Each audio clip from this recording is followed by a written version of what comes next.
Hey guys, today we're going to be taking a look at the Naito Pack from Chrome Industries, which is a really interesting take on the classic kind of minimal everyday bag. This reminds me a lot of some of the bags that I've used in the past from JanSport or Herschel, and so I was very curious to see what a company like Chrome Industries would be able to bring to this type of silhouette. So I've been testing this out over the past couple of weeks, and in this video I'm going to be talking about my experience using the bag, how I've loaded it out, and also how it compares to some of the other popular day bags that we featured on the channel.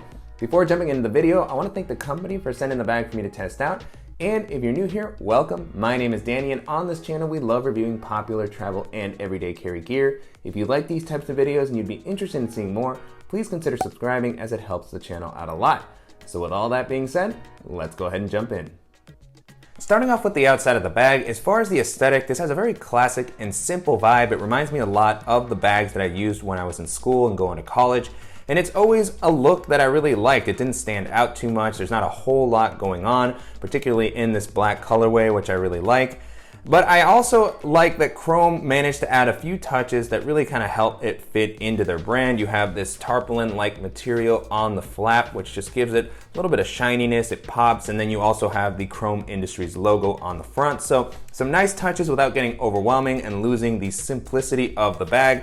It's offered in a few different colors. I just really like this all black colorway, as I do with a lot of my bags. And although this isn't maybe gonna fit in as well into a more professional setting or with a nicer outfit, it's still minimal enough that you can take it into a lot of different places and it's gonna fit in nicely for walking around the city, taking this to campus or anything like that. And then moving into the materials, on the exterior you have a 1000D nylon, which feels like it's going to hold up pretty well to rougher usage. It's also fairly lightweight. It doesn't have a ton of weather resistance, especially compared to something like ballistic nylon or X-Pack, but for lighter rain it should be okay. As I mentioned earlier, you have this tarpaulin-like material here, which, just adds a little bit of differentiation with the front. And then you have some very nice YKK zippers all throughout. The zippers aren't aqua guarded or anything like that, but I do like that there's flaps that come over all the zippers on the bag to help add a little bit more protection against the elements.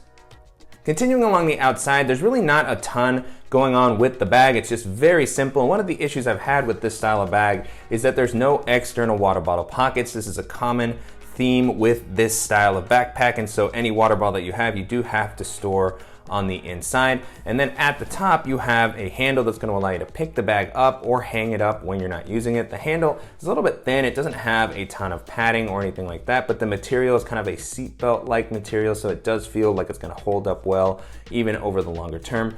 One small note that I wanted to mention with this top handle is that because it's a little bit longer and it's also kind of loose, you see it kind of falls down. I did notice a few times that it would be resting up against my neck and my back, so I had to adjust that a little bit. Nothing terrible, but something that I wanted to call out. As far as the capacity, the bag comes in at about 22 liters, which is a really great daily bag size in my opinion. I was able to hold all the items that I normally like to carry with me, and I still had a little bit of leftover space. And I like that the bag has a pretty slim and small silhouette, so even when it's a little bit more packed out, it doesn't stick out, and it makes it great for navigating crowded areas or jumping onto public transit. Taking a look at the straps and the back paneling, so far the bag has been pretty comfortable to wear. I really like how the straps have been implemented here. There's a lot of padding. It's pretty thick and soft right out of the box. On the inside you have this meshy material to help prevent moisture from building up. And then the straps also have a nice width to help prevent the bag from digging into your shoulders when it's a little bit more packed out. The straps just feel really rugged overall. You can see there's a lot of reinforced stitching here. You have some attachment points on the straps if you want to attach a light or something with a carabiner. And then you also have an adjustable and removable sternum strap to help distribute the weight. Moving into the back paneling, this has also been pretty comfortable. There's a decent amount of padding here. However, it's not as robust and breathable as the padding that we saw on the strap, so I really would have liked to have seen this same type of padding included here. It also would have been good to see a little bit more elevation to create some airflow and ventilation, as I did notice that my back would tend to get pretty sweaty while wearing this. And then one last thing I wanted to call out on the back paneling is that you have this edge here along the bottom, which did have a tendency to dig into my back a little bit, so that's going to depend on your height, and you can manage it by adjusting the straps, but depending on how high or low you like to wear your back, that's something that you'll want to keep in mind. Jumping into the organizational options, the bag keeps things super simple. On the front, you have one kind of quick access area, and I like the zipper that's been included here. You can fully close this compartment up. I like that the flap protects the zipper, and then you get a nice opening into the compartment. And this is really just kind of a large area where you can place any items that you need to grab a little bit more quickly. I like that the compartment comes up and gives you enough volume to be useful for bulkier items. And there's really a surprising amount of space in this area. I have a ton of stuff in here that's just kind of free floating, so I'll start to go through that. I have my Ray-Ban sunglasses with their case. I also have this little tin that has some Band-Aids and ointments. I tossed in my portable Bluetooth speaker and power bank. I also have my GoPro Hero 3 Plus. I tossed in a little pouch. This is the Tom Bin Ghost Whale organizer, which has just some of the smaller items that I didn't want free floating in this compartment. And then I have my Kindle e-reader also fits in there comfortably.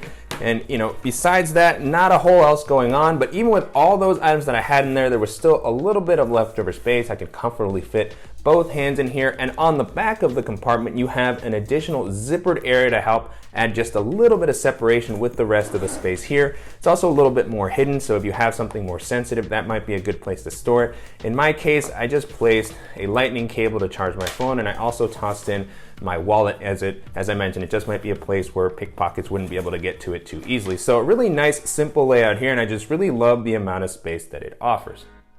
And then the other area we're going to be taking a look at is the main compartment. And so this is a top loading bag, and I like how wide this area opens so you can still see what's on the inside. You also have a brighter lining on the inside to give you a little bit more visibility. I'm glad that it's not an all black liner so you can see down into the bottom of the bag. And I really love bags that have this very simple layout, even at 22 liters of capacity, because there's not a lot of stuff and organization and straps and zippers. You can really place a lot of larger items into here pretty comfortably. So with the items that I currently have, you can see there's leftover space if I wanted to toss in a jacket or maybe some lunch. Diving into what I have here now, we have my Beats Studio wireless headphones, and then I have my Air Slim pouch, which has a lot of the tech accessories that I normally carry with me. I also tossed in my DJI Mavic Mini in its hard shell case. I have a full-size Moleskine notebook here, and then I also have my Levitate portable standing desk, which fits in there pretty comfortably.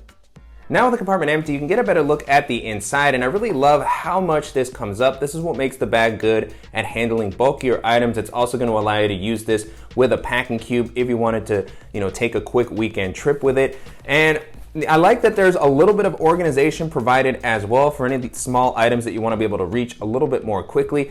The first thing I'll call out is on the left side here, you have a sleeve for a water bottle pocket. This is kind of an elastic slip pocket here. And currently what I have here is the same 20-ounce water bottle that you've seen in a lot of my other daily bag videos. It fits in there pretty comfortably. It's nice that this is elastic. It's also going to be a good spot to hold maybe something like an umbrella or maybe even a tripod. And it's not ideal that this is inside of the main compartment because, this is where I have my laptop, my tablet, and things like that. So if there's a spill, there's always a little bit of a risk, but it's nice that there's at least a spot to kind of help keep the water bottle in place. And then moving on to the back paneling, you just have very simple pockets here. Starting off on the front of this admin area, you have one larger slip pocket where I just have a deck of cards, but this is going to be a good spot to put something like a portable battery or a hard drive. I wish the compartment had a little bit more elasticity to give you more hold around the item that's there, and just to be able to store something a little bit bulkier, but it does offer a decent amount of space. And then you have some simple pen slots, two of them that can hold items such as the Fisher Space Pen, which is what I have here, and I also have a flashlight, which I always like to have with me. And then behind that, you have a larger slip pocket that's going to be a good spot to hold something like a tablet. Currently what I have here is my iPad mini. Feels like this could maybe hold a slightly larger tablet, not one of the bigger iPads, but maybe a 10-inch tablet should be able to fit in here pretty well. This is a perfect fit for the iPad mini, as you can see. And this compartment isn't really padded, it's just a simple slip pocket. It is a little bit suspended off the bottom of the ground, so that's nice that it gives you that sort of protection, but it would have been nice to have this be just a little bit more rigid. And then the last thing you have on the back of the compartment is a padded laptop sleeve. And so this sleeve is a little bit more rigid and padded than the slip pocket that we saw for the tablet, so it feels like it's going to offer some protection to your device. Unfortunately, this sleeve isn't suspended off the bottom of the ground. It is padded on the bottom, but it would have been nice to just have it be a little bit pulled up to give you that extra peace of mind when placing your bag down. It does offer plenty of space for 15 or 16-inch laptops. Currently what I have here is my 13-inch MacBook Pro. You can see there's plenty of leftover space at the top, so pulling my device out.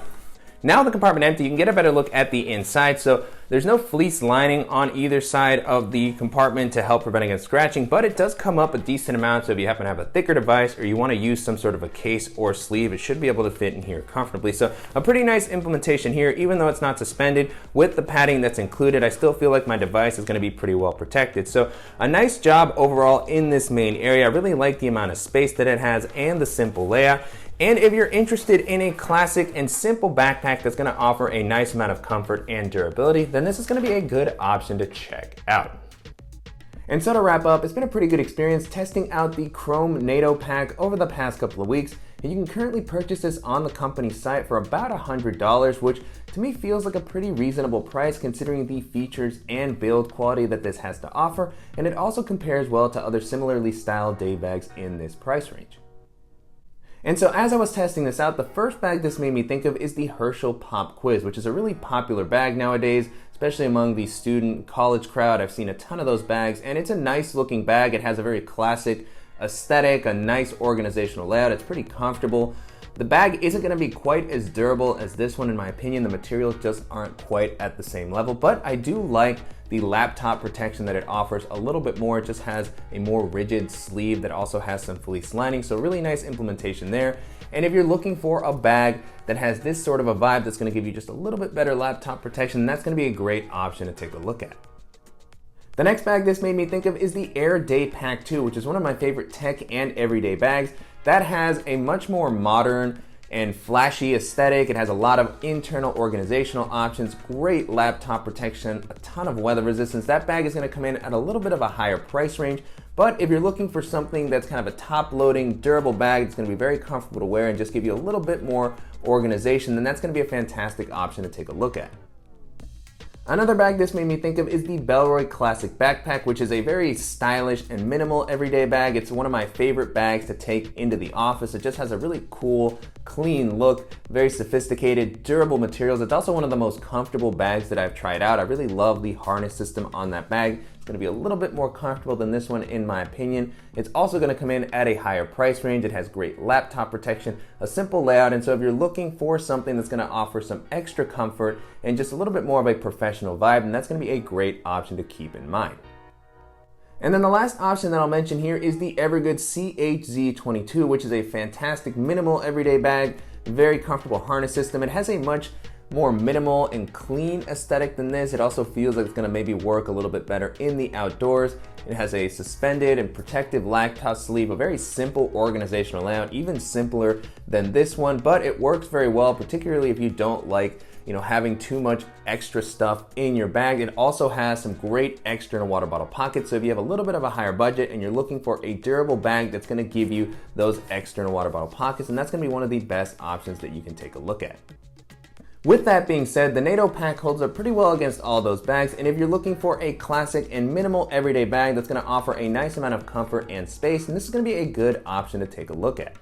And I'm definitely curious to hear what you all think of the Naito Pack and how it compares to some of the classic everyday bags that we featured on the channel. And if there are any similar options that you think I should check out, as always, please let me know in the comments. And I want to thank the company again for sending the bag for me to test out, and to you guys for watching and supporting the channel. If you enjoyed this video, please give us a like, and if you haven't already, make sure to subscribe so you don't miss any upcoming videos, and we'll see you in the next one.